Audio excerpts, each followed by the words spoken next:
Hi and welcome to our TV. I'm Raleigh Cavero. Tonight we bring Marek Ramilo into the studio. He's the Cops and Courts beat reporter for the City Desk, and he's going to bring us his expertise on New Haven crime to comment on the mayoral candidates' policies so that you have some more information when you're deciding who to vote for next week. Marek, welcome. Thank you. So tell us first, what is the current state of crime and public safety in New Haven?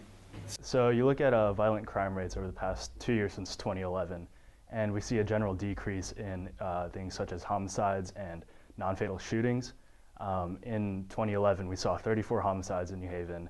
That has gone down to 17 in 2012. We've actually already reached 17 in 2013, but shootings have dropped off dramatically since then. So a lot of this has been attributed to the innovative policing techniques instituted by Chief Dean Esserman of the NHPD. These techniques include community policing, project longevity, and a system called Cops on the Dots, which really helps focus the NHPD's resources on areas and incidences of high crime. All right, and next thing, what is community policing? Can you tell us why it's a central point of conversation in these mayoral candidates' discussions about public safety and policy? So community policing is a system of policing that originated in New York about 20 years ago, but was brought over to New Haven shortly thereafter.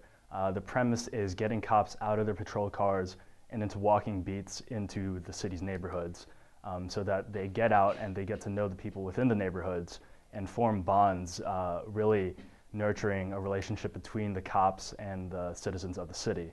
And this provides a deterrent to crime in two ways. One, you get the very visible presence of law enforcement within these neighborhoods that generate activity involved with crime. But also the relationships that cops form with people also serves to, one, preemptively prevent crime and to also encourage citizens to report crime as they see it in their neighborhoods. Both candidates have endorsed the continued use of community policing and actually would like to see its expanded use should they be elected mayor. So as both of them are looking to get elected, what does Justin Elicker plan to do to prevent crime if he were to become mayor? So as I mentioned, Elicker is very supportive of community policing. He'd like to expand that throughout the city in an effort to really connect the citizens of New Haven with the police department. But he also wants to fight crime in ways similar to the ways DeStefano has in the past 20 years by focusing on indirect factors like education and employment as means of fighting crime.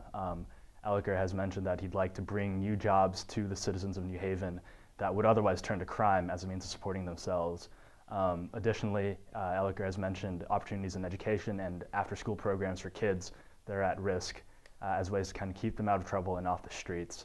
And this is something that we've seen before as being effective, and Elicker would like to continue pursuing these ways of reducing crime. All right, and what about HARP?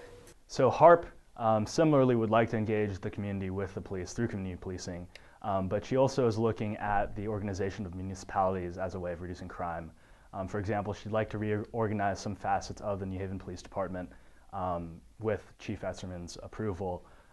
Also, HARP has expressed a desire to impose stricter gun control in the city and would also, as I mentioned, like to improve community policing and has really emphasized her desire to engage the communities by improving block watch systems and letting the citizens of New Haven know that the police are there for them and really integrating both the governmental aspects of crime reduction and the community aspects of it.